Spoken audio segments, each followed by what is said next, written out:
welcome back.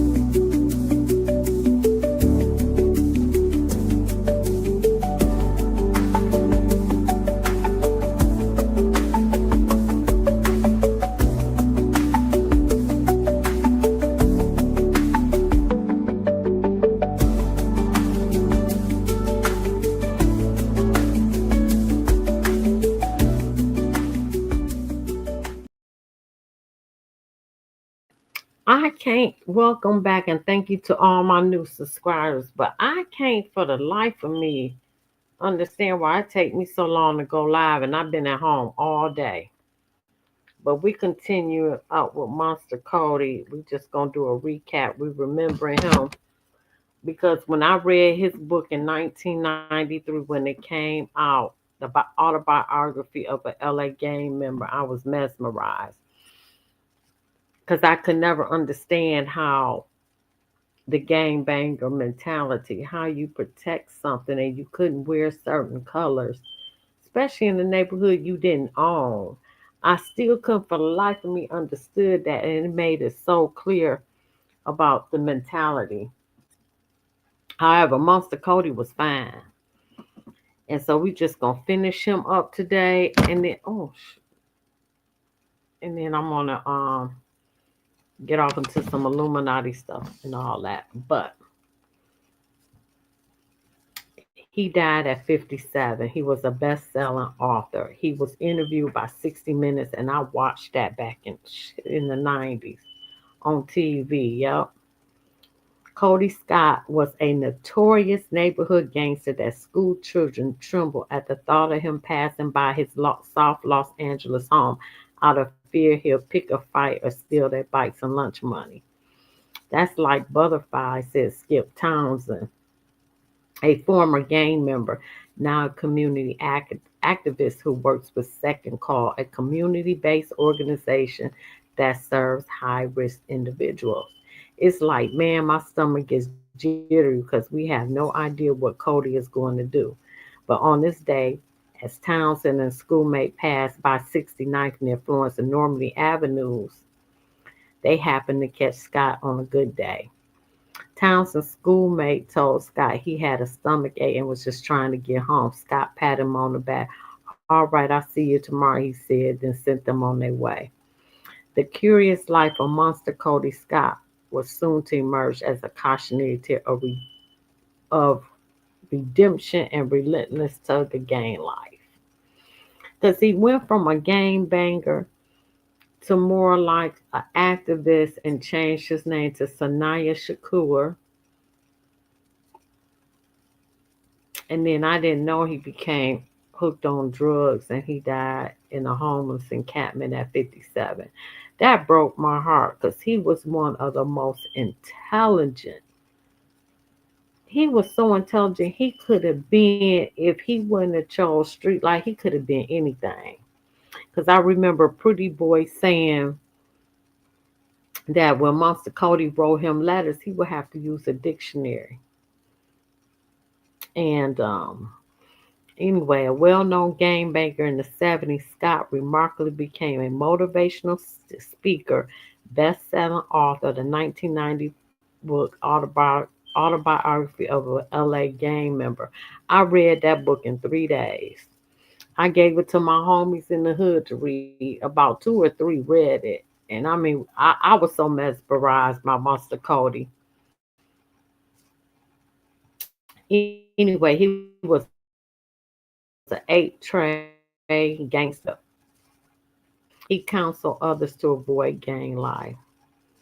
Scott's girlfriend discovered his badly decomposed body in a tent. It appears Scott died of natural cause, not a foul play, though the cause of death is yet to be determined. Scott, who changed his name to Sequoia Shakur, marking his rebirth and the end of his gang career, reflects life. With every step forward, he seemed to take at least one back. Despite his promising career in Hollywood, his memoir was discussed as a possible film by Training Day director Anton Fuqua, which never materialized. That would make a great movie, or even like a movie on Tubi. Wow.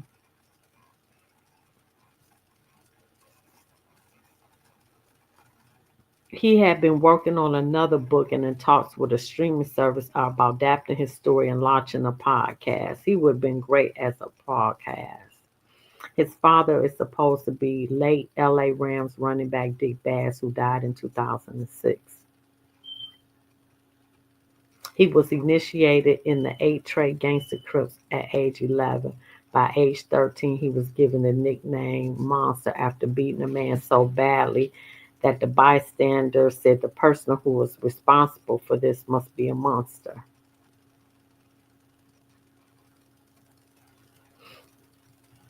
He converted to Islam.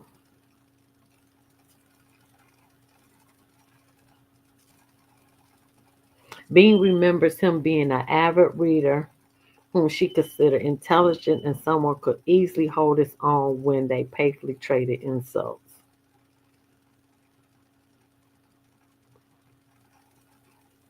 Bean helped him coordinate a toy drive at a local children's hospital with a 15-year-old Bernard Cooper, a younger member of Eight Trade Gangsters.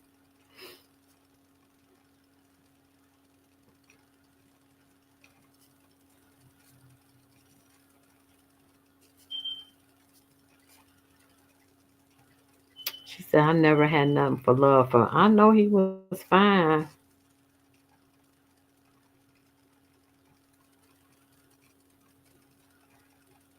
Mm, mm, mm. All right, let's get into it so we can finish up this little series. Oh, shoot, that ain't it. Oh, Lord, Lord, Lord, Lord, Lord. Here we go. What other Crips were on the yard with you back then? Any household names? Doc from Harlem, James Miller from Harlem Godfather, Monster Kody with his crazy ass, Lil Fee, Big Rebo, Park Village. Man, listen, let me tell you something. if ever there is a Crips Crip,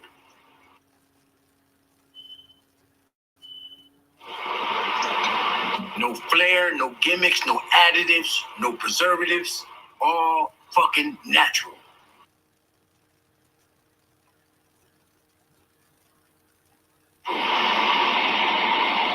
It's fucking Rebo. Look, man, look. Let me tell you how bold, how honest, how serious he is. Like I was talking earlier about fanatics, true believers. We in the Crip module, this fanatical ass 4-tier module. Four people in the top tiers sales. There's 18 sales on the top tier, 18 sales on the bottom, or something like that. 12 sales. 4 men on the top, 4 on the bottom. All young 18-year-old, 19-year-old. At this time, it's 84. I was 21. I was 19, 22, 20, turned 21. I got out that year. I got out 84. I got out of Hawaii in 1984. And I got to shoot out with Lil Fee. And that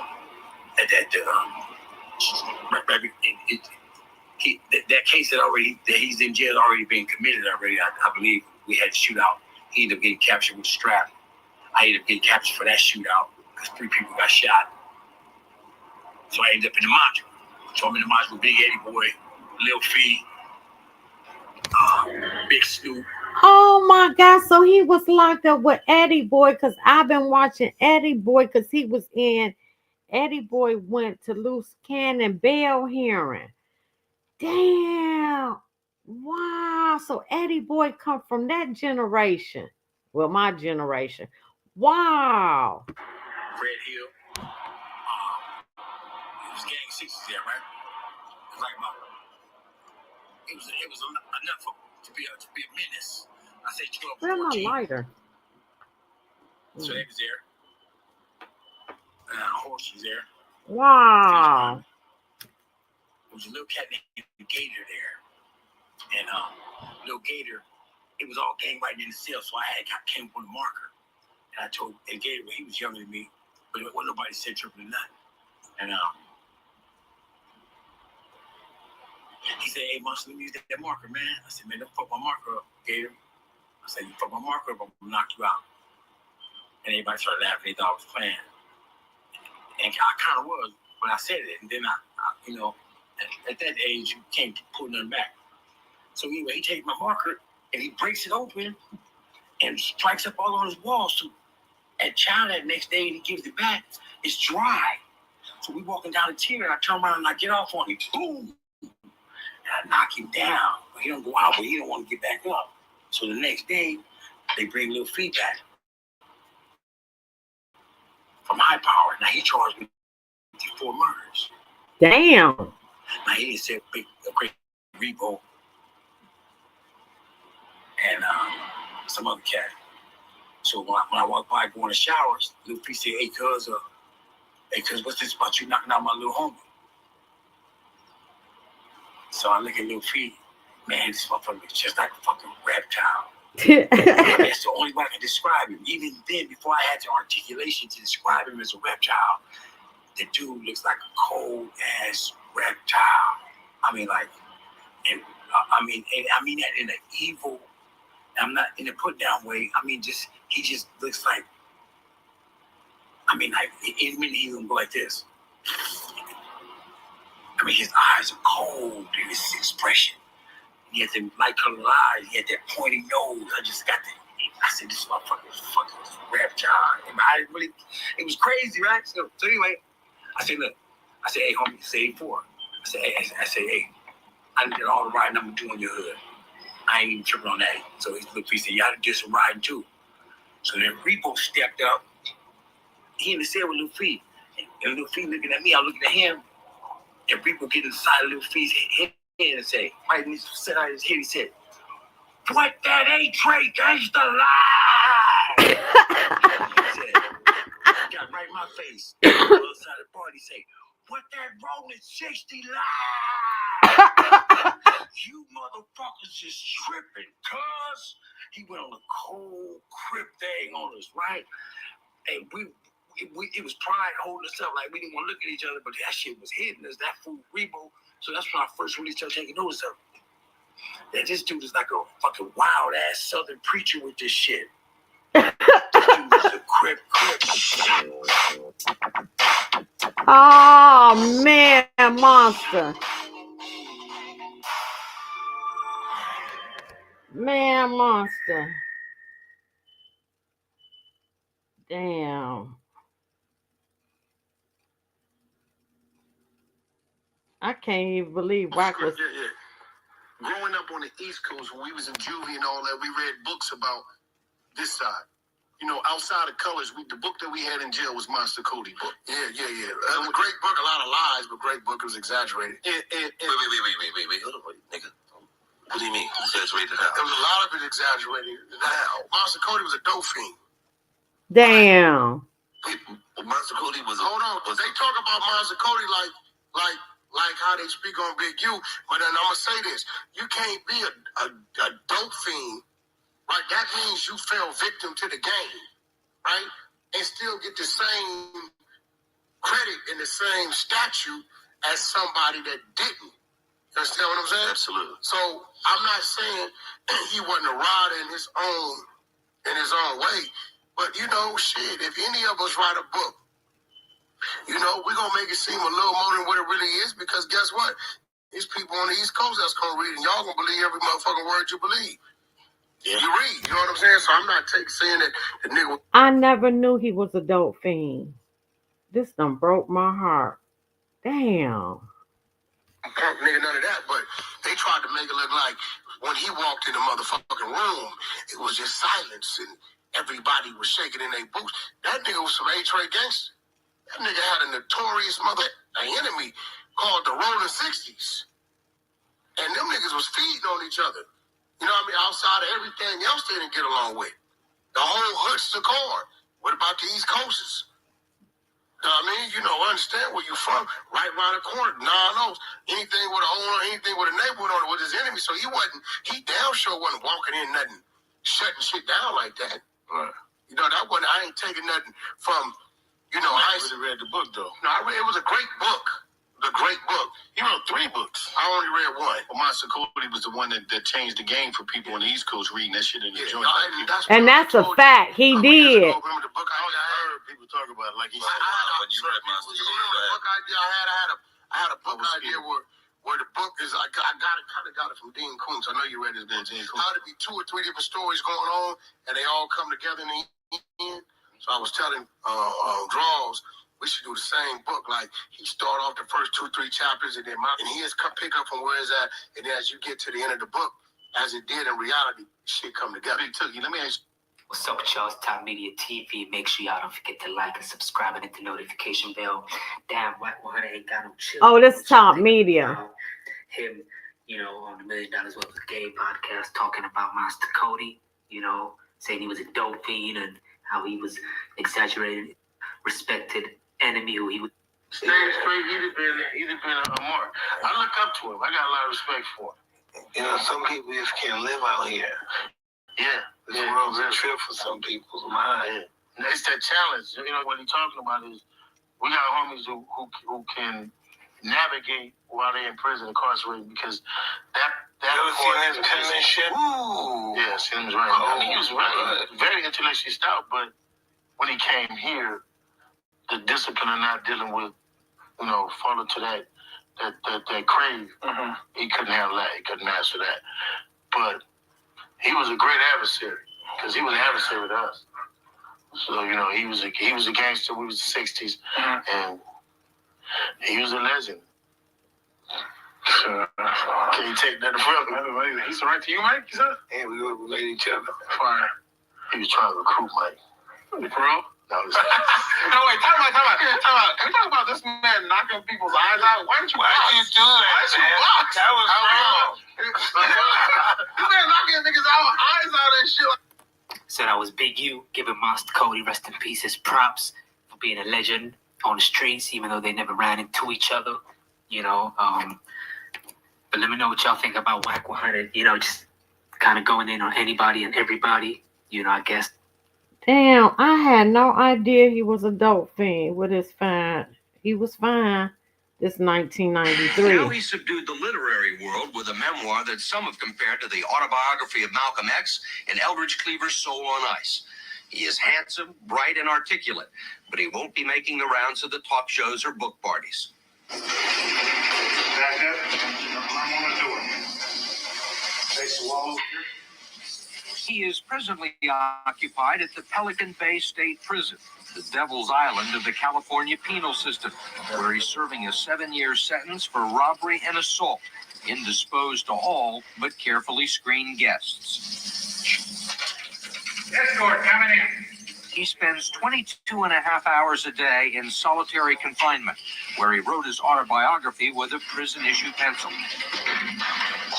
According to the show business daily Variety, his New York literary agents, Janklow and Nesbitt, sold it for $250,000. Damn. Now, Hollywood mogul Michael Ovitz's agency is peddling the movie rights. This book is 383 pages of killings, stabbings, beatings, drive-by shootings, revenge killings. At one point, you amputate the arms of a rival gang member. Explain that to me. This book is 383 pages of reality. I'm uniquely qualified to write 383 pages of life for this generation. And that's what I've done. So it's 383 pages of gore, no doubt about that. But it's reality. It happens every day. In Monster's case, it was everything from carjacking to robbery to murder, with names, dates, and places altered slightly in the book to protect the guilty. The Los Angeles Times called him a walking, stalking, incarcerated end product of America's assault on the black psyche. The New York Times praised the book as a raw and frightening portrait of gang life. Where I lived, we grew and died in dog years. Actually, some dogs outlived us. Where I lived, stepping on someone's shoe was a capital offense, punishable by death. The underlying factor that usually got you killed was the principle. Principle is a linchpin critical relations between all people, magnified by 30 in the ghettos and slums across America. Are you proud of these words? I'm proud of the words, yes. Not necessarily the deeds, but I'm proud of the words. What was your reaction when you saw the New York Times review? I kind of jumped around the cell a bit, you know. First time I've ever been recognized by a civilian for something other than aggression, naked aggression. Is that important to you to be recognized by civilians? But this is not for recognition. It's the truth, you know. Somebody had to speak about it. Somebody had to say something. This was the center of Monster Kody's existence, one small violent part of Los Angeles, the corner of Florence and Normandy, where last year's riots broke out. He grew up just a few blocks from here, and this is the neighborhood where he made his reputation, with the Eight-Tray Gangsters, a violent, predatory faction of the Crips, one battalion in the Los Angeles gang wars. He joined the Crips at age 11 on the day he graduated from the 6th grade. That night, he says he was given a shotgun, and for his initiation, he pumped 8 rounds into the ranks of a rival gang. Why would an 11-year-old want to carry a gun and go out and kill people? It was necessary. It was either I got with the power or I was a victim. Either you get with it or you don't. It's pressure, peer pressure. It's normal. And this is normality. There's no measuring stick for normality where we live. And so ever it happens to be the trend of the time, which was shooting people, was the normal thing to do. It didn't matter that I was 11. You know, I could have been 9. I want to read you something that you wrote. My participation in the gangs came as second nature. To be in a gang in South Central when I joined, and it's still the case today, is the equivalent of growing up in Grosse Pointe, Michigan and going to college. Everyone does it. Everyone does it. And those who don't. And I'm in Detroit. Grosse Pointe is an affluent area right outside of Detroit. It is affluent for real. They got real money in Grosse Pointe. And for him to say Grosse Pointe, why he picked that all instead of Beverly Hills? Considered weak. Because now we have a measuring stick. And the measuring stick is to be to be a gunfighter, to be a fighter. You know, that's the measuring stick to man. As was the case then. What did you like about the people that were in the Crips in your neighborhood? The power they seemed to wield. They had this lure. They were free. See, you had 2 classes. You had the victims and you had the assailants. And the assailants always seemed to be my heroes because they seemed to come away victorious every time. It would become his calling, as he wrote in the book, not some awkward stage of his life, but a job. At 15, he was arrested for assault. A year later, he was shot 6 times in an ambush. He survived to become a general with the title OG, Original Gangster, a full-fledged ghetto star. Do you have any idea how many people you've killed? No, I don't even know. I wonder how many people Oliver North killed. I don't know. Or Norman Schwarzkopf. He's a hero, isn't he? I don't know. But you remember doing it. Yeah, no doubt about it. I was engaged in a war, and the rules of engagement were kill or be killed, you know? You say it's a war. Who are the sides? Who's fighting who? Over what? It's a war, actually, for nothing other than the destruction of human beings. Fact. The end result is to create funerals. As many soldiers as you can drop on the other side is considered success. Fact. And with the dropping of bodies, the pushing out of people, you get reputation, which is like the pinnacle, and you climb the ladder. Just any other organization or corporation or army or anything you climb a ladder, and that becomes your goal. To win respect. To win respect. Why respect? Because there's no objective respect coming from quote unquote society. So when you don't feel respect, you create what is respect to you. The lines at that. He had a lot more going for him than most of his peers. He was raised by his mother, Bertie Scott, in a modest but comfortable section of South Central Los Angeles. It doesn't fit the stereotype. I mean, it's nice lawns, people take care of their houses. Looks like a working class neighborhood. Yes. No drive-by shootings. No. Never. His biological father, according to Bertie, is Bass, the former NFL running back for the Los Angeles He Rams. looked like him His too. godfather was Ray Charles, a family friend. I'd like to thank that Had I not had to work 2 jobs, I could have spent a little more time and maybe he would not have become a monster. Did you try and stop him? Of course. I tried everything. Cub Scouts, I went. Child guardians, everything that I could reach out and try and get a hold of just to get some help, some kind of help.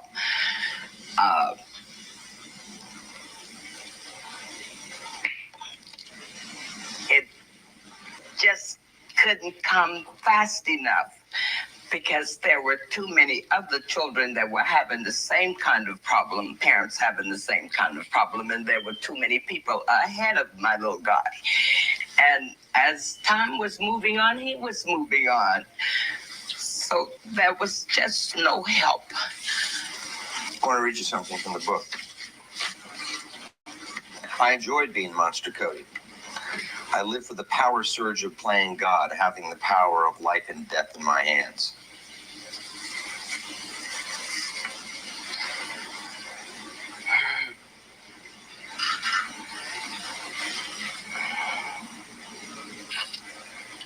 Well, He obviously liked it, he did. and he was good at it. He was the kind of person, whatever he decided to do, he was going to do it well. He always wanted to do better than anyone else. Always. You don't have most of the usual excuses. You didn't grow up in the projects. You had a very strong mother. Your biological father is Absent. an Missing in NFL, action. an NFL football player. But yeah, I hear Your you. godfather's Ray Charles. Yeah. But while my mother's at work being a working class woman, while my father was on the football field, while Ray was in the recording studio, I was in the street. You know what I mean? I was being influenced by social forces that they couldn't even touch, couldn't even understand. And my mother couldn't protect me from that. Ray couldn't come get me all the time. And Dick couldn't, never came. But, you know what I mean? So Do you resent that? to a great extent, no doubt about it, I hate him. You know what I mean? I hate him because Damn, another fatherless child. And I feel him because I hated my father too. Damn, I feel that. Because he wasn't there. Had the shit I went through. If I had a dad, I wouldn't have went through. Especially when it came to a man.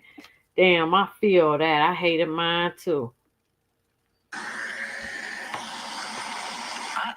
I think about what I could have been, you know? I can't dig that, man. Running out your kids, you know? You know, father thing, man. But that's just heavy to me now, you know? This is heavy. Would it have made a difference, do you think? Yeah, because Yep. I wouldn't have to go to the street to find the street people, you know? To find Damn, now you see how a fatherless child, this man is a hardcore killer. A hardcore man, a gangster for real, for real. And he dropping tears about his daddy. Childhood trauma stay with you the rest of your life until you heal. A lot of people go to the grave with what happened in their childhood. Because it took a lot of me to forgive my father. When I turned 40, I decided to forgive him for not being there because I hated him so much. I feel this. Damn. you know, people in the street, you know? He says he's put that life behind him. He's adopted the African name Senika Shakur, unifier of people. And now, through his writing, wants to help put an end to gang violence. I like the pen better than the weapon, actually, now. because I know I can reach more people. I'm not into destruction for destruction's sake. Not everyone buys it. Certainly not Bambi Moyer, the prosecutor in Riverside County, California, who last put Monster away. How would you describe Kody Scott? I would almost say that he's chameleon-like because of the fact that when he was in court, he was extremely calm, extremely respectful. He's a bright guy. He's not dumb. Extremely intelligent. And I think extremely entrenched in the gang lifestyle. That is his life. A hardcore killer. Mm-hmm. I think Kody Scott would kill you just as soon as he would shake your hand. One of the prosecutors who put you here told us that you were the perfect sociopath.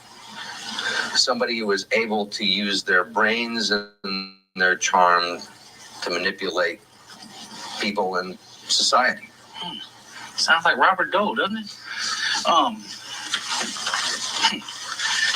sociopath. That's heavy. No, I don't think so. I'm a regular cat. You know what I mean? I'm a regular person. You're not a regular person to most people. You shot people, you killed people. I've had an eventful life. Do you feel any respect to allegiance for the city of Los Angeles, the state of California, the United States of America?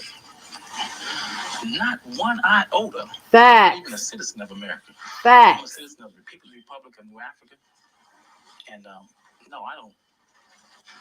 America is no. He says he's renounced gang violence, but now he's embraced a radical black separatist cause that some consider even more dangerous. According to Monster, that's why he's in Pelican Bay. I'm what they call an organizer, an agitator. And when I transformed from being a Crip to being a revolutionary, I became a threat. Right. Facts. Apparently, I'm in solitary confinement, sitting here in chains. Apparently, someone thinks I'm a threat. With two armed guards right next to you. This is a college to me. I'm training in revolutionary science. I'm locked in my cage and using what I have to get what I want. So when I get out, I may be a upstanding quote-unquote citizen, being that I won't commit crime because I'm not a criminal. But every day of my life will be working towards the independence of my people. So I won't rob nobody. I won't sell crack. I won't shoot nobody that doesn't deserve to be shot. I won't commit an act where the police will have to come looking for me because it's not the type of thing with me anymore. Escort. Wow, he was so smart. Not just me. Damn, he was so intelligent. People who have lost their way. There's a multitude of monsters out there. I just happen to be the one to come and articulate the position. Monster's book is out now. Monster himself will be out in 1995. Damn, that was a cold interview. God damn it. And lost it. Man, I remember watching that when it came on. Everything he did after I read that book, I was looking for Monster. All the way from Detroit. Let me see. When I went, the first time I went to LA, damn, I was a teenager. Yep, it was in the 80s. And I had, um, dang, my aunt and uncle stayed off Florence and Normandy. Then I had my cousin, which took me back to LA in 2021 was the last time she stayed off Pico. Damn, I love LA back then, but when I went back in 2021, y'all can have that shit. That shit. I went to Nipsey Hussle mural, talk with all the guys up there selling the t-shirts, everything. I was looking for Black Sam at that time. Like, where Black Sam at? Went to the Fat Burger where Nipsey I guess had partnership or something behind the marathon store. It was all wrapped up then. I actually, and then when I rolled through Skid Row, I ain't never seen that amount of homeless people before in my life. I said, damn. Went to Malibu, of course, Melrose Cookies down there. I didn't go on, damn, what's the street? Damn, I can't think.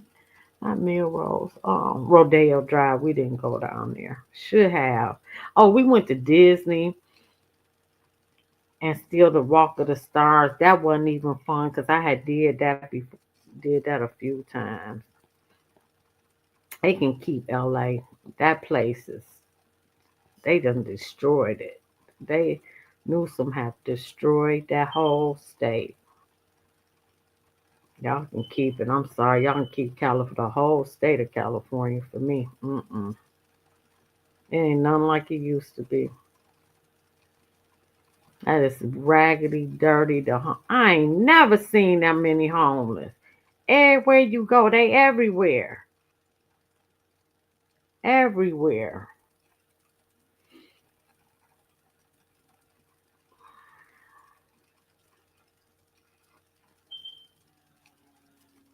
Okay, now I'm back where I was.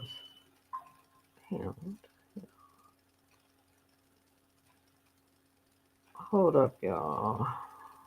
This is Remembering Monster Kody. I remember him. Legend. At least Wack 100 and Big U did give him a props on that. Because he was a legend. But I never knew he was a dope fiend. Okay, there we go. Let me send that. All right, let's get to this. Uh, uh, uh, uh.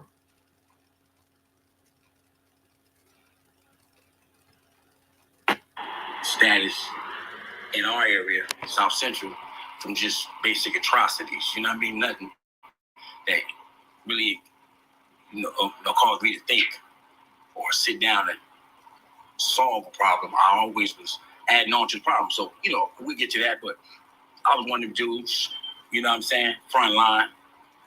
And but I learned from cats. I didn't just materialize out of thin air. I didn't fall from the sky. I was produced by a certain climate, Facts. certain area, in certain dirt. Man, in the tropics of destitution, this is where I was produced, which is where other plants before me were produced. And we just came up as cactuses. And we didn't need much what everybody else needed. You didn't have to water us, but every 3 years. Damn. I mean, we just existed in a fucking desert of nothing but just poverty and just our elders not understanding that just something was going on with us as people. We couldn't articulate it. I don't think the cats before us could, because the way they reacted, it was not just in rebellion to the system and the pigs and the whole American thing, but it was also in rebellion to the Panthers. Facts. Who had established something that was about unity. So these young cats, the Keyways, and then eventually the Damus, these was now the front line vanguard of me. This is where I was looking.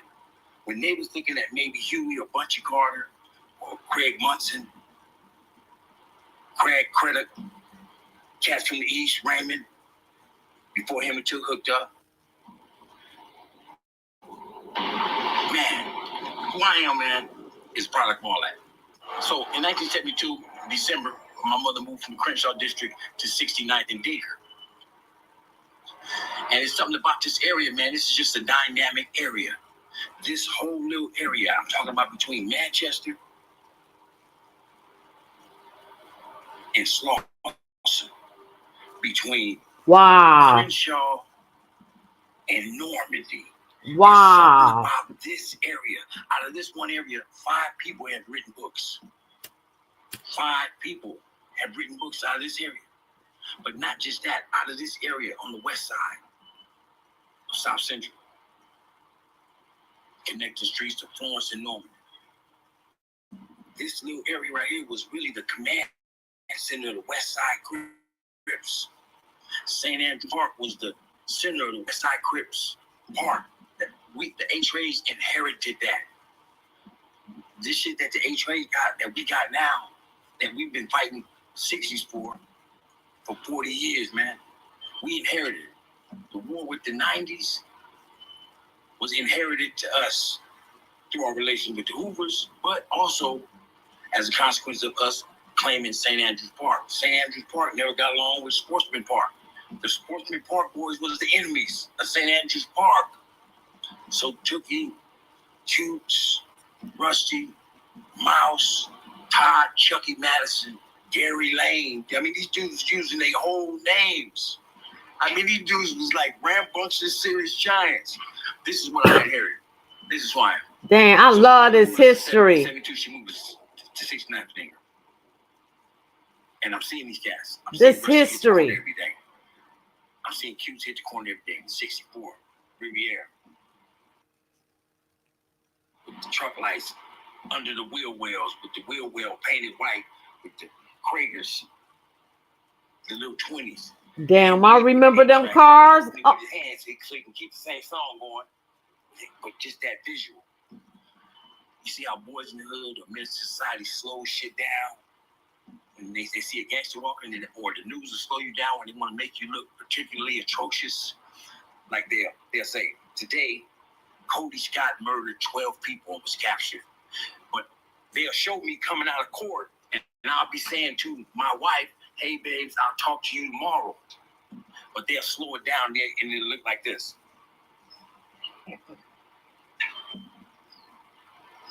And then they'll be saying, and Kody Scott killed 12 people, and he's been captured.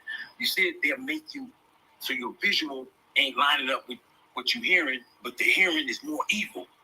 And the way you're going, you can't be saying nothing cool. Look at your face. But they slowed the footage down. And you look like you're frowning, but you just really passing the love note. What I'm saying is point of view, right? The point of view from which I got, I'm seeing these cats. It's like a jump for me from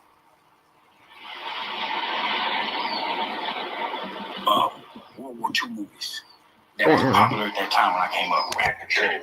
Damn, I'm not gonna play all that. Can't do that. It's too long. And I only want to do this one time. Did you really write this book? How could an uneducated motherfucker... Damn, this from Vince Staples. The Spirit of Monster Kody. Period.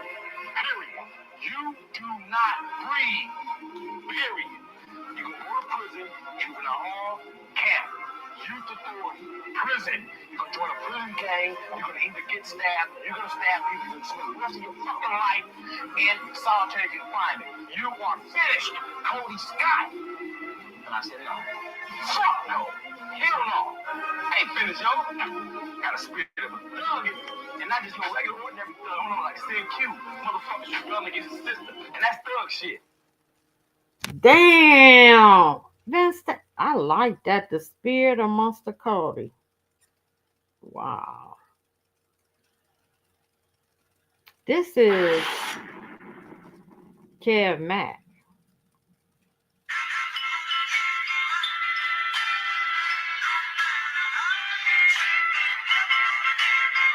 To why we are not letting people parole who are up under paperwork.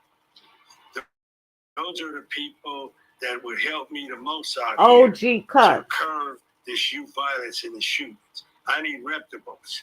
I can't use you if you dropped out. The youth don't want me to bring them a dropout into the middle of their gang meeting. And I wouldn't do it anyway because I don't want to hang around no dropouts myself. So it would only be right to start looking at some of the people who are up under paperwork, who are not getting in trouble, who have clean time, and start considering them for parole. And not lock them up and throw the key away. They have families out here, they have children out here. I agree. To some type of organization for survive behind that wall. Only we know how to survive behind that wall. And whatever means you do to take care of yourself and make it so you out of there and come home. The choices you're going to make. And some of them have the Constitution and willing to change his life. Facts. better. But his behavior and Facts. he's willing to help people. Then paperwork shouldn't be automated, but you have to drop. He has to drop out. Come on, In StreamYard. order for him to receive a date. Now you're making a Benedict Arnold. He can't even be trusted. He's gonna go and lock his Conrads and make up a bunch of shit just so he can save his own ass. The things that he's saying are even true, yet you're willing to believe him. You're willing to believe him because you not only made him drop out, you throw him up under the bus. He don't have no place to live. He has to return to that community, and now he's got a target on his back. Facts. Let me tell you though, you know, the whole thing about that is, I just left the joint, right? A couple months ago. Yeah. When you're dealing with the Mexicanos, right? You're dealing with Chicano people.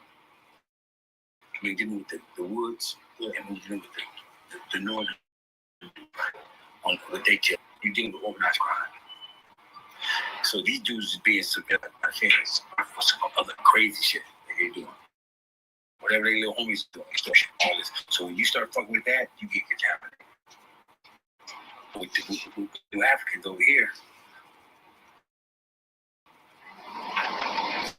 all us together with these dudes make us look like we're about what do. But this is the black movement to get free. This ain't no criminal thing. Still lump us together with them. Yeah. So of course sneaking free, everything just sneaking shit and to not take it, just look at shit and put all these niggas. It was the Cold War. But inside that big ass is all idiosyncrasies. It's our little bullshit conflicts, right, that we have. And then it's like, you come to the realization that everybody fighting for land except us. Land, basis of food. Facts. No land, you got nothing. Facts. Here's my concept, bro. It's like, I'm with the whole peace thing. Peace, but not at the expense of turning our young brothers and sisters into African Americans, into good citizens. To me, that's just a code. And it's the code of our enemy. To me, I'm anti-state. I'm anti-state. So I'm from that perspective. I'm saying, I'm down with the trades in the 60s, stop shooting at each other. But at the expense of the trades in the 60s, eating up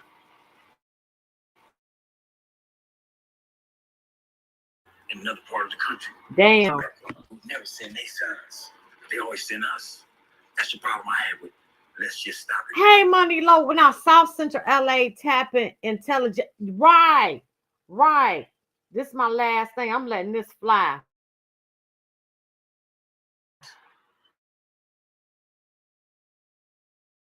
Yeah.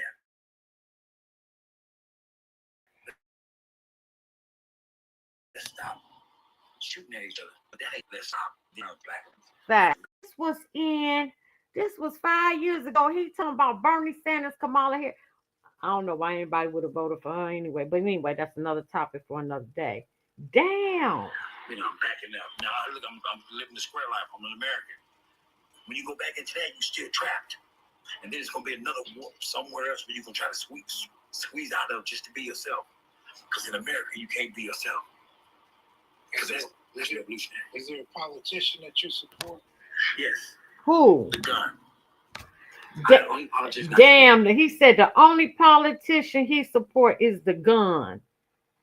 Damn, that's some cold shit right there. That is some cold shit right there. Damn, I think I deleted that other one. Let me see. Did I? I don't know why they were given a little bit of information. It seems like that they got the information. You know who OG Cuts is? Raymond Him? Washington. Let me tell you how Raymond Washington was. Raymond Washington would come over my house in 19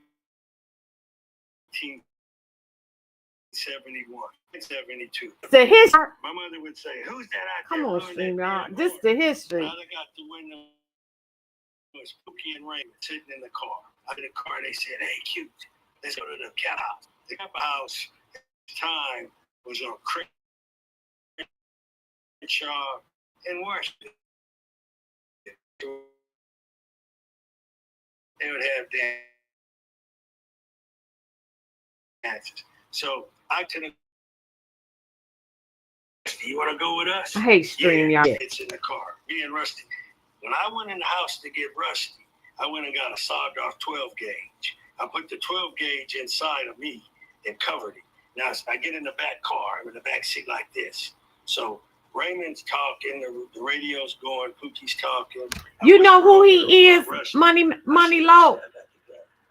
Like that. So we chilling and shit. So Raymond's telling me about Swig as we rolling down to go to the cap house. So I asked Raymond. B&G? Yeah. So I asked Raymond. He told me he wanted to fight Swig. I asked Raymond. I said, "Hey Raymond, are you going to actually park the car, get out, come inside of the cap house with us, or are you just dropping us off?" He says, "I'm going to go fight Swig, and then I'm going to come back up here." I said, "Well, let us go with you to fight Swig. You're going to go up there. We want to go with you. There's a lot of them up there at the park." He says, "Nah, I don't want to take y'all. I'm going to go by myself." So me, Pookie, Rusty, we all get out. We jump the back gate, go up in the Kappa house. Raymond comes back.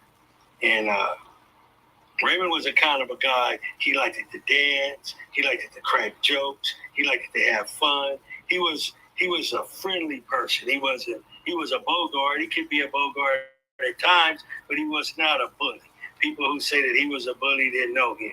He was not a bully at all. When we would be up at Sidnella Park, Raymond would get there sometime first. And me and Rusty, we would come in, and the first thing they do was get the wrestling. Raymond, he liked to wrestle like 5 little Crips at the same time. So when he would grab Rusty, we would all jump on Raymond's back, and he would flip us, and we wasn't strong like him. And he would just be tossing us all over the grass, laughing. And we trying to get him and tackle him down, hold him, but he would be laughing, and he would take his knuckle like this and go in my Okay, that's enough of Raymond. Let me get to You remember the one on West Boulevard in Slauson? Papa Taco. Oh yeah. What I say, Taco Bell? Yeah. Yeah, Papa Taco. Exactly. I lived at 5428 Hillcrest Drive between Slauson, between 57 and 54th on Hillcrest.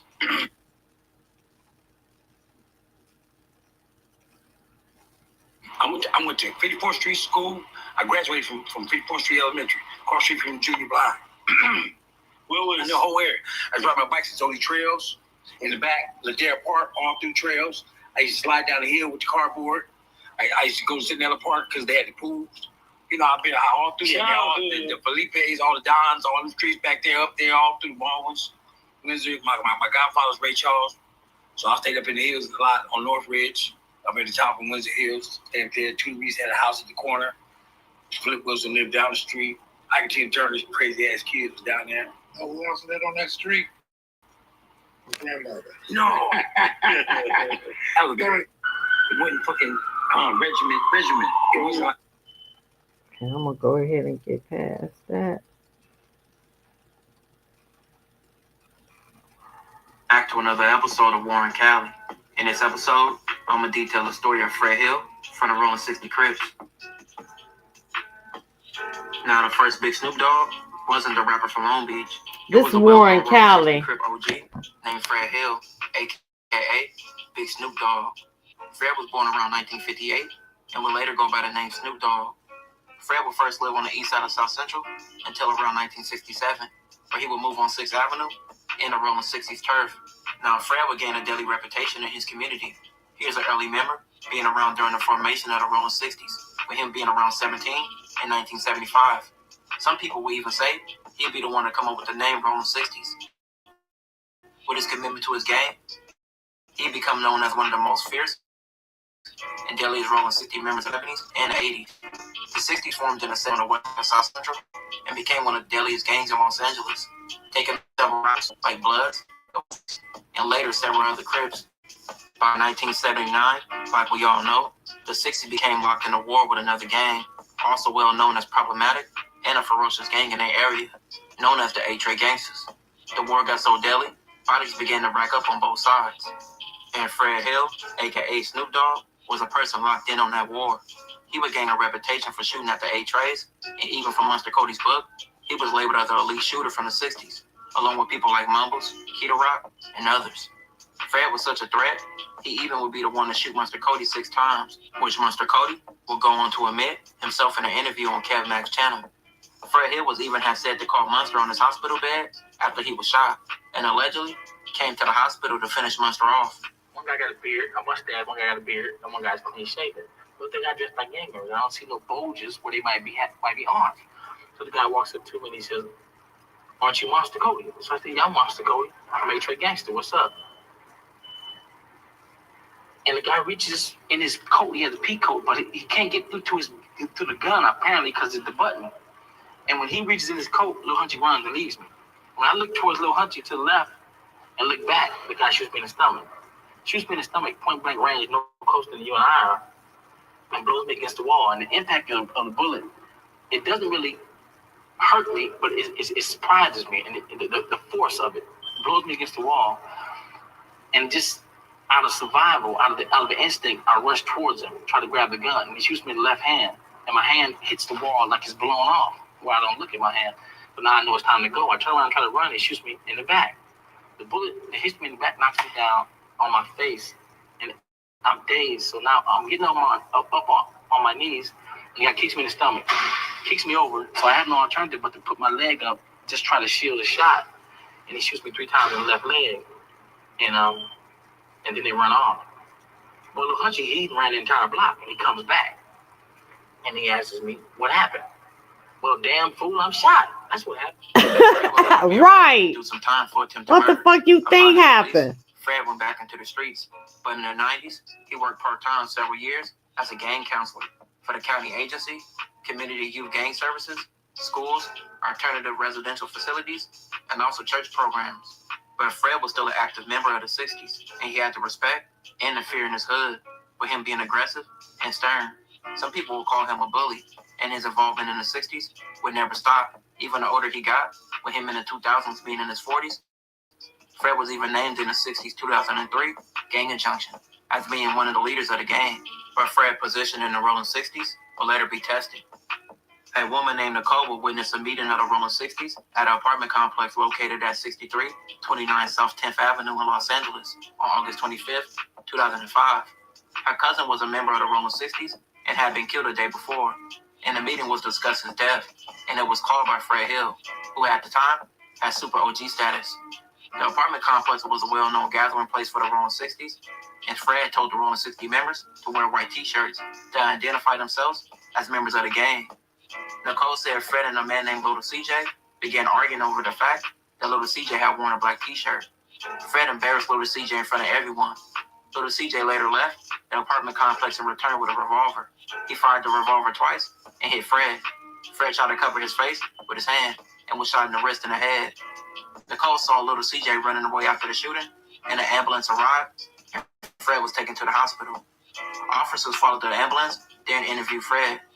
Fred said Little CJ from 60s was the one that shot him. A television crew for the Telemundo network was taping a Rolling 60s gathering. A cameraman filmed a man fleeing the scene, and the tape showed the fleeing man turning his head when someone called out, "CJ." The man ran northbound on 10th Avenue to 63rd Street, then turned eastbound towards 7th Avenue. Detectives viewed the videotape and reported that the fleeing man looked similar to Little CJ. Damn, so they say you ain't a rolling 60 until you kill one. Now, I read that somewhere. So the Five Trays still maintained, I guess, a cordial relationship with the 60s, even This though street the war TV. had already started in 79 with the A-Trays. This history. Like back then, Yeah. I wouldn't say it was a cordial relationship. I would say it was no relationship at all. They did what they did. We did what we did. We didn't have no contact with each other. You know what I'm saying? We didn't start having contact with the 60s until they started kicking with the 5 News Broadways.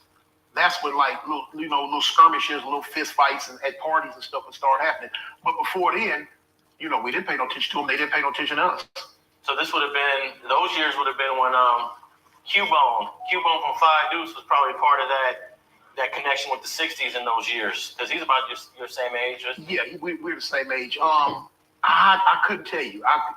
What he did with them or what the Broadways was really doing with them, I don't know. For one, I was in YA a lot. I was in jail. And like for two, we didn't have contact with them, what happened what happened over there on that west side. See, the East and the West didn't really mingle like that back then. Yeah. And so, like I say, the 6 O's and the Broadways, they did what they did, and the us and A-Tray Gangsters started doing what we did. The first time that any type of what it looked like it was going to be any type of hostility between us and the 60s arose was like, late 81 going into, like in 1981. And, but it wasn't, we weren't at war with them like that. It was just, like I say, they might come over with the Broadways and come in the park and, a homie might have a fist fight with a dude, you know what I'm saying? Because we didn't start dipping our toes into those type waters till years and years later, Younger generations. You had like. Okay, I'm gonna let that go. We gonna go.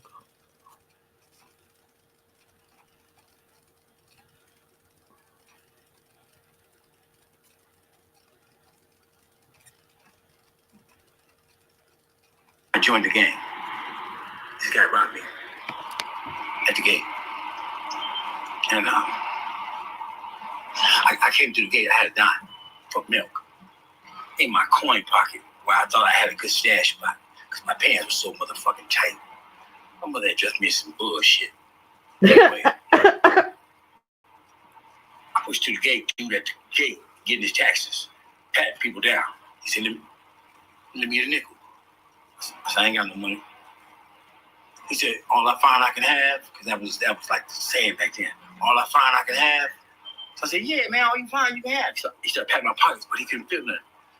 That fool went right in my coin pocket and found that dime. And he cracked me. Boom! And he didn't even have to crack me. See, that's what upset me. I would have paid my tithe. But now you cracked me. And that's personal. So you cracked me, right? Boom. So I went down, lip busted, money gone, robbed and assaulted. Next day I joined the gang. Took me 2 years to see this dude. He went from no gang, but in 2 years I had excelled so many fucking fathoms towards the bottom in this gang world that I wasn't even the same person when I seen him in 8th grade. Because that shit happened in 6th, and I walked through the gate and there he was. And fucking Henry Clay. Way down there, 123rd. And I walked through the gate, and I got on him right there. Got on him. And I just threw the whole bottom teeth out. And I took my time, man, when he assaulted this dude. Because I was so maniacal for that time. I had so much anger, so much hatred. And then this dude, that all that had happened to me as a consequence of what this dude did. If he had took my dime, honestly, on the set, on everything I love, if this dude had just robbed me and took the dime because I said I didn't have it, I lied. Okay, you found it, I'm gone. If you had just did that, I would have been cool. I probably wouldn't have joined the set the next day. I wouldn't have had that built up anger. I already had been curious. I had been writing quick here and there. You know what I mean? But I really wasn't really like no on set. It was just this amorphous crip thing. And when I see the homies, they would say, hey, little nigga. And I was like, hey. Well, damn. So that's what made him join the A-Tray. Damn, what did I do? This pretty boy. I like him. Did you see my interview with Monster? Yes, I seen it.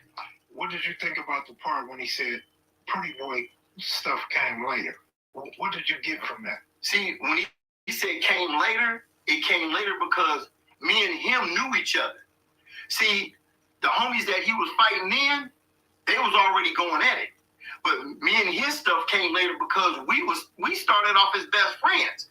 So it came later due to the fact is we wasn't trying to really hurt each other, you know. And then later on, it kind of progressed, you know. And a lot of people don't know, after he wrote the book, and he was Pelican Bay. I was at Tracy. And we used each other on the correspondence. You know, I got kind of upset about the book, you know, because all the stuff that was said to me.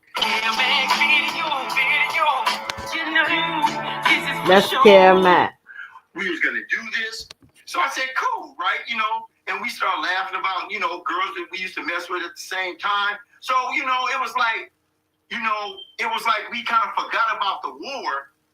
We kind of forgot about the war, right? And we went back to how we was when we was young. So 3 weeks later, I get a phone call, 12 midnight, it was after 12, and the San Diego 30s hit me up. They said, "You heard about your boy?" I said, "Well, what's going on?" And they said, "Your boy is dead." So you never ran across Monster in the county jail or in prison, right? Me and Monster, when we was incarcerated, we never ran across each other on no county jail or prison yard, only correspondence. We never ended up in the same joint. And then when you get out and he get out and y'all corresponding on Facebook, how would you consider you guys rekindle friendship or still a little edgy until y'all work out the interview or what? Well, when I corresponded with him on Messenger, it wasn't no edgy thing. We just fell back into it, started laughing and joking and talking about this person and that person and who we used to fight and I used to fight. So in our minds, it's like, we know the war happened, but for us, it was like, okay, that's old. Let's move forward. So we chopped it up, and like I said, I was waiting for him to come back when we was going to do the interview on KevMac together, and 3 weeks later, he ended up having a heart attack. You know. How did you get information to the funeral, and what made you go? When I first heard about him passing, the San Diego 30s hit me up after 12, and they told me that your boy was gone. And I said, "Who?" They said, "Kody." So I'm like, "What?" So I called his brother up and told him, I said, "Man, did you hear about your brother, right?" And he was kind of shocked too, and he was hoping it was just a rumor, but he did pass. So his brother, Kerwin, called me up. He said, "Look, pretty," he said, "I want you to come to my brother's service. You know, can you do that for me, right?" I have no problem with doing it. So I went, you know, and everybody was saying, "Oh, Freddie, don't go, man. You know, you might get to some stuff there." I didn't get into no problems, you know. There was a handful of other 60s that attended as well, right? Yeah. Ron and Mumpy, they came. No, well, Ron and Mumpy came to the candlelight. Us three came to the candlelight. The actual service, me and Big Crazy Coop, yeah, we went there together, you know, and the homie Cutes, he went there. Matter of fact, it was a host of everybody there. I got to give it to him. Everybody turned out, even the Bloods, they showed up, gave their respect. So it was no drama there. It was respectful. So it was a nice service, you know. What was the service held at? The service was held on 79th and Western at the big church, the same one that Tookie had his at when he was executed by the state. Damn. And for those out of town, that's an A-Tray gangster territory, correct? Yes, it is. Man, that's crazy. So how did the A-Trays greet you? Was it animosity? Was it no. When I went up there, all the gangsters that I grew up with, we have much respect for each other. I took pictures with them. I took pictures with Bone from Athens. I mean, it wasn't a place to have no aggression at, no attitudes. But I didn't see no attitudes there. So, like I said, you know, I seen some of the gangsters up there. I mean, we talked and we chopped it up. It wasn't no problem. You know, when I went to the candlelight, me, Mump, and Ron, you know, I talked to a lot of them there. Wasn't no aggression. You got to see, here's the problem. Here's the thing that a lot of guys don't understand about the first wave of A-Trays and 60s towards the new ones. See, we had a history of friendship at first. So we already knew each other before anything went crazy. The later homies, the younger homies, right, that came in after the war, they didn't have a history of friendship. So they didn't have to abide by that. They didn't have to look at this used to be my friend growing up. They just fell into a war and just kept going with it. So that's why their attitude is different from the old homies' attitude, because they don't have a history with them. They don't care, you know? So this is why it's still going, because Y'all going on something that we left y'all. Damn, I didn't know that. What, 7-8 year friendship before this went down. So we all knew each other, ran together before everything went crazy. That's why it was harder for us when the war first started. Damn, I did not know that. Okay, this is the call with Tupac. I'm gonna end this here. Shit. Oh no, I'm not.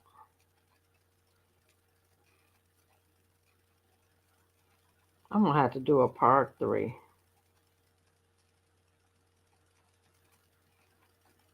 It's gonna have to be a part 3, but I'm gonna end with this Tupac call. Damn, I have so much. Damn, I got so much. This with Tupac. I'm gonna end with this. It's gonna be a part 3. Who is this? Truth about Tupac. I got the message you was trying to send, but you only had me on the Hannibal Lecter trip. Yeah, I was wondering what happened because they do that to me too when I was up in there. Yeah, I heard certain people I couldn't write to, like Matulu, they opened my whole letter to him. Oh yeah, well I would get Matulu, I go around a long way, right? Through this cat named Robin. And when I get at one time, I go another way too, right?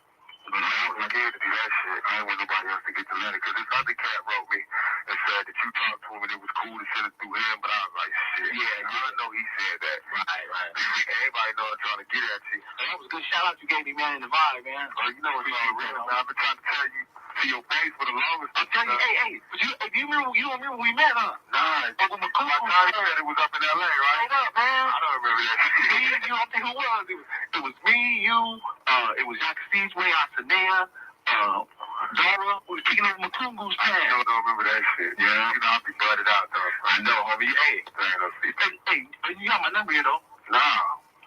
You called me, remember? When I got that number from Mo, he was with me. He got the number from me. Hey, take this number out. Okay. 909 243 2889. 2889. Hey, you know we should shoot the movie next month, right? You do? I'm telling you, man, I want you to play me, man. I want to play you. Nobody play you. Yes. Check us out. The producer, director, right? Is Antoine Fuqua, a young brother, 28 years old from Baltimore, right? But he's straight up cat like us, right? And he's a good cat. We got hella pool with him, right? We ain't even did casting yet, man. You know? You got to put me down. I'm telling you. Got to play. I didn't see your shit. I just seen Juice. I was fucked up all in here. Oh, shit. I just seen your shit. Damn, we going back to Juice. Last night? Yeah. When I was up in that jailhouse, I wrote one, too. I'm supposed to be getting that shit together. What else you doing, man? Hey, man, you wouldn't believe I got some dope-ass lyrics. What? I'm serious. I got some shit called Level 5 that's bomb shit. Hey, I'm talking about, hey, you got to come in the studio then. I'm telling you, I got some shit. So when you gonna come through? When can I come through? Anytime you want. I'm in the studio every day. I'm finishing my album. I'm doing a double album this Christmas called All Eyes on Me. Hey, man, I got the song with Dre. I got the song with Roger. I got the song with George Clinton. That shit is fun. Hey, I got Sister Soldier coming. If you come, nigga, we could do the bomb. I'm telling you, hey, check this out.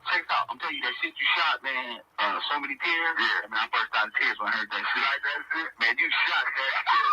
I'm telling you, yesterday I was cleaning up the pad, and I was, me and my wife, right? And I cleaned up the pad, and, Lord Knows was all right. And that, the last verse, shit hit me and froze me, man. What, man? Man, hey, homie, I love the shit out of you, man. You shot that shit. Brother. I'm telling you. You my play. I was telling you. It was this letter I was trying to say to you, man. When them dudes got the pistols to me, man, who was that, man? It was these fools from New York. This gang out there called the A-Team. These fools was mad because I told them I wasn't fucking with them no more. Man, them motherfuckers, I was mad as hell about that. So when they pulled the pistols out, I swear on everything I love. First thing I thought about was reading your book when you was talking about how you felt when them niggas drew down on you. Ain't that cool? Exactly how I felt. The setup, the shit you was talking about, the shit how you just look up and the nigga be like, boom, right there. Everything was just like that. When I was reading about the shit that happened to you, I was like, man, this shit is straight like parallel to me. It's exactly. I'm telling you, everybody asked me out. Man, I'm telling you, we started shooting in December, man, and no later than January. And our propaganda's doing it, right? Propaganda's doing it with Polygram. And with the shit is already, man, I'm telling you, I'm gonna plug you in, man. I'm telling you, can't nobody do this shit but you. This is a Shakur thing. Alright, I'm gonna blow it up. We're gonna have a Shakur thing. Hey, I represent it for you. I'm telling you, all of New York. I got all those New York dudes who hate the West Coast, screaming out your name. Hell, and that shit, I was passing your autobiography to niggas because they didn't understand the West Side. I'm saying, Facts. I seen you on BET one time. It was you and John Singleton, right? Yeah. And you asked John Singleton, you read the book Do or Die? And he said, yeah, you read Eat to Live? And Watani was there too. Yeah. I've been following you, bro. Yeah, man. John Singleton a coward, though. Yeah, This I also heard Monster Kody called with Tupac. That interview Dream did with you. Yeah. He's a coward, too. Yeah. Man, I just been struggling out here looking for you, man. I need some help, man. I'm telling you, I'm here, brother. Whatever I can do, man. I'm telling you straight up. I'm gonna plug you in. Got to, man. I'm telling you, man. I'm telling you, Poppy. And I want to get this organization started with you. Only we could do it. Let me tell you the idea. Right. It's like we start like this youth league, right? Like football league, basketball, softball, for girls and boys. I'm gonna get all the rappers to adopt a team. Right. Each rapper have his own team. Coolio have his team. Stretch have his team. I have my team. And we play. And the rappers are the ones that put the money up. We get the field. We play. We have like the churches come out and sell food. That's real. We have the fathers and the uncles and all of the men in the community. They do security. Get their respect back for the kids and everything. Then we had the FOI come out. We had the deacons from the church. They do security. And we just play football, baseball. Get that community spirit going again. And then on the weekends, we have block parties. All right. Every rapper got to get up. Every rapper, niggas, you got to wreck it out. You got to get up for us. You got to come do a free show for the hood. That's real. And it's like a little tour. We do that. We get all the communities back together. And I'm talking to Al Sharpton about this, some other motherfuckers with some power. And then when we do that, we register the voters. And if we can register them for Democrats, Republican, or Independent. Once we register the voters, we have power. Then we start going up to the mayors of these cities and telling them, look, we got this many voters in this city. We want you to do this. We want a community center. We start hitting up Nike for the free clothes, the stores for the free computers for each community center. And if they don't, then shit, that's how many people we have in those cities we can regulate. You know what I mean? If we tell the mayor, nigga, if you don't do this, then we ain't gonna do this. Yeah. If we tell them we can clean up the streets, I'm gonna have all these tough ass supposed to be gangster rappers. We're gonna all get in the van. We're gonna travel. LA gotta be the last place because it's gonna be hardest. But we can do New Jersey, all that. We're gonna drive to all these drug areas, right? Yeah. Imagine me, Ratman, Stretch, Ice Cube, them type of niggas getting out, going up to whoever's the main drug dealer on that block. Who runs shit? You know, if we get out of a van, be like, what's up, nigga? How y'all doing? What's up? Yo, who the nigga that runs shit? They gonna take us to that nigga. We invite those niggas to dinner. Invite them niggas to some Sean Perry on, steak and lobster, and be like, look, player, we asking you, not telling you, we asking you as a player to a player, can you please give us a pass to have these streets clean from 6 p.m. to 11 p.m., 6 a.m. to 11 p.m. Let that be for the kids. Let them the niggas be safe during those times. No gunshots, no drug dealers. From 11 p.m. to 6 a.m., y'all can have the streets back. But let us get the streets from these times.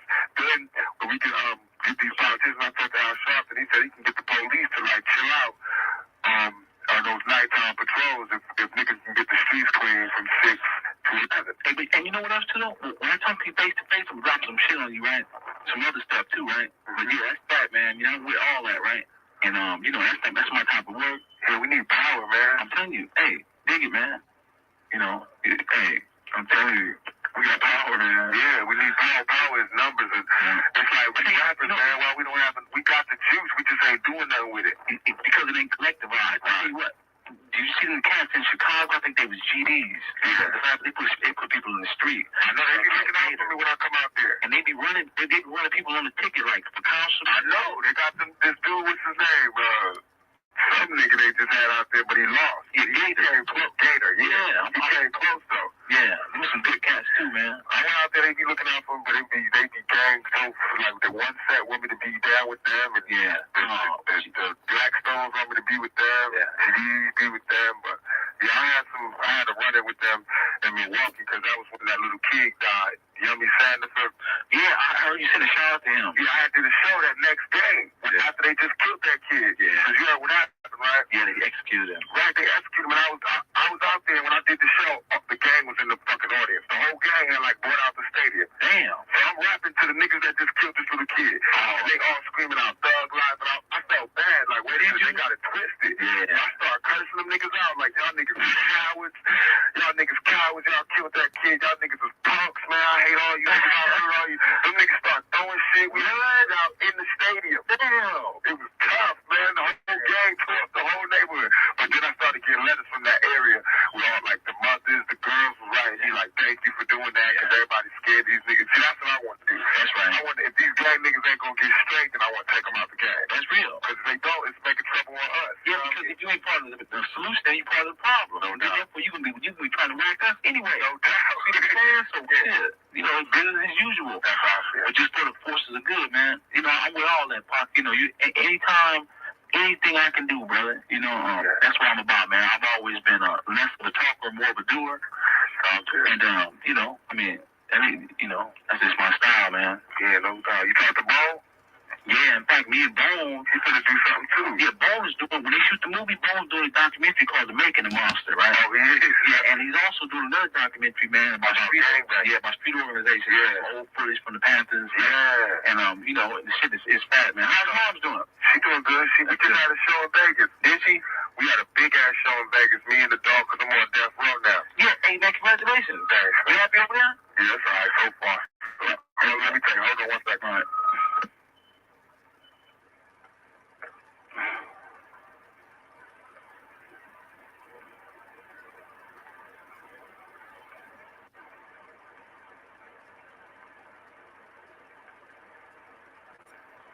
Is that the end of the call? Is it still going?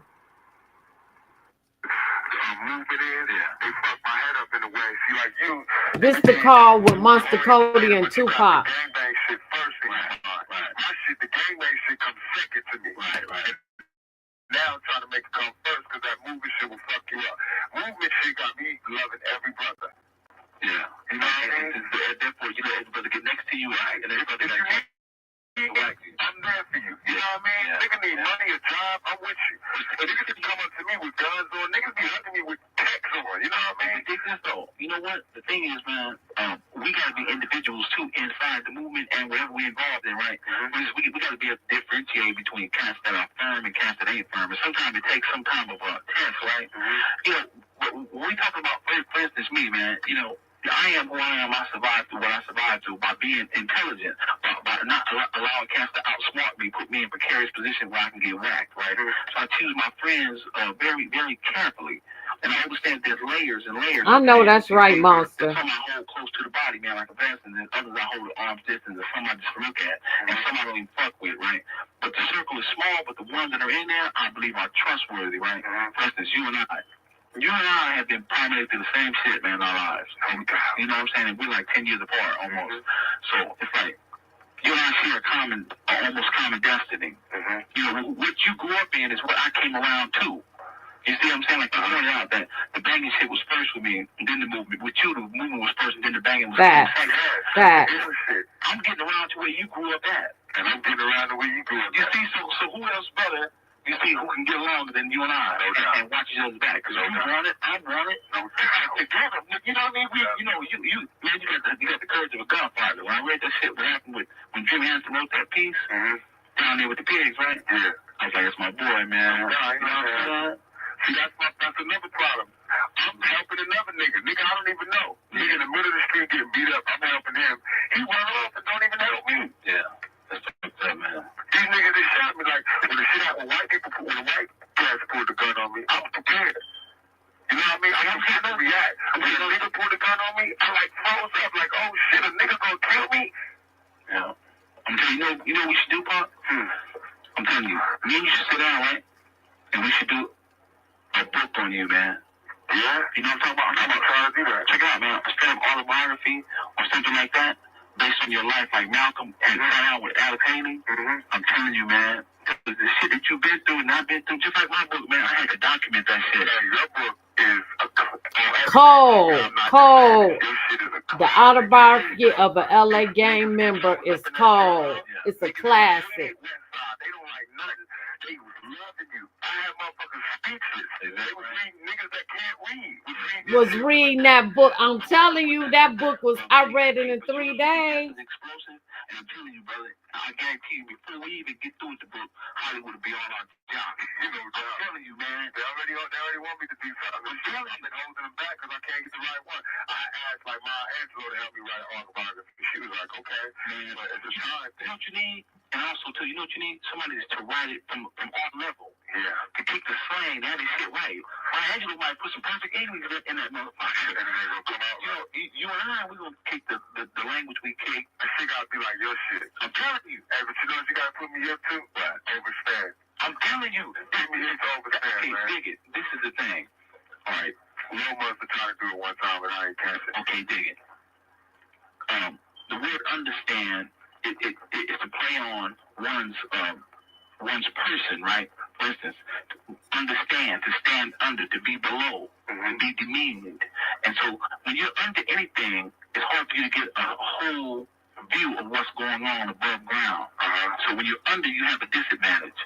So especially when you're standing under someone or under anything, you can't comprehend it, you can't feel it, you can't vibe with it. So I created the word overstand to get up over that shit. To get the vantage point when you're looking down on some shit. You see what I'm saying? Yeah. Like a helicopter got a vantage point over us when we have to get in the street and break. Right. They can see us better than the vehicle at our level. So like that. The helicopter has an understanding of us to a great degree. You see what I'm saying? So what we have to do, if words control people, man, I'm telling you, when you think, when you speak positive, you think positive.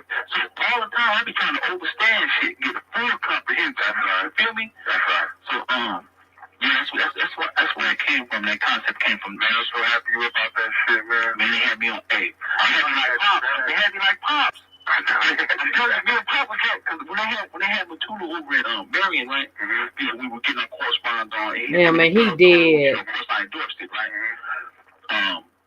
Then next thing I know, I got a clipping on prisoners of war, and they had sent him over Thorns. So then we had to do a whole other trip with the mail, right? And then I just heard that Ken had drowned it. But he's well now. He's not well now, ain't he? Yeah. Yes, he's on respiratory. Yeah. Man. I'm in jail too. They telling me this shit. Yeah. But the shit that's fucked up is like when this call between Monster Kody and Tupac, 1995. Tupac was in Clinton. He was like, my eyes is. I told him everything. Then I think the crackers got a hit that day. He was like, we was talking every day. Yeah. And they just killed that shit. I haven't talked to him in like a year, more than that. Well, still, you know, of course, you got legacy movement problems with the pigs. They can't stand to see you, brother, because you have the bloodline. You ain't lying. Like them groups. They're calling me. Hold on one more time. No, he had just got out of Clinton. Tupac had just got out. He was with Suge Knight, Death Row.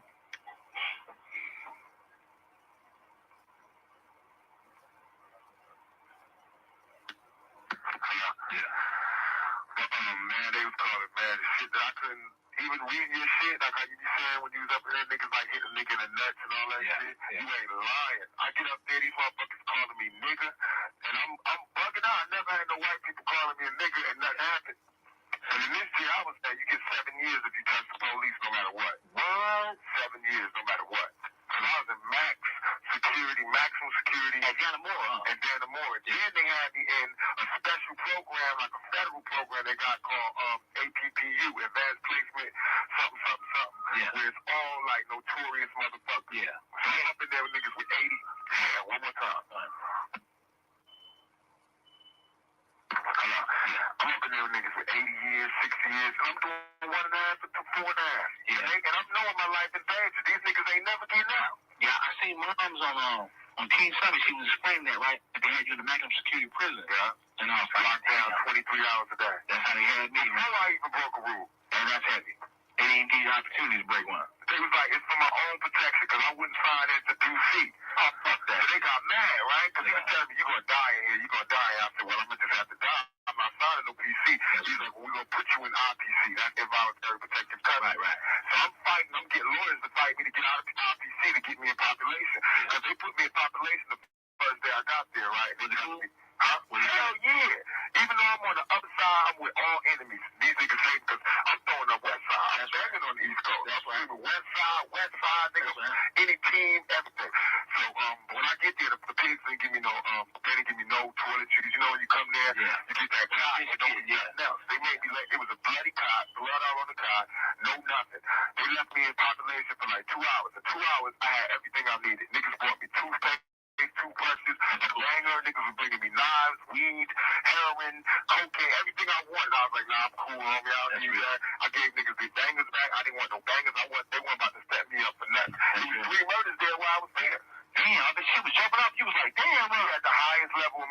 York State. They used to get murdered, man. Niggas with the same time I was having. Down the moor, huh? Yeah, they crazy up there. It was popping. Crazy up there. Riot, you know what? Riot. They been hooking you up on the videos. Were you happy with your videos? Yeah, no doubt. I wanted to keep my face out there.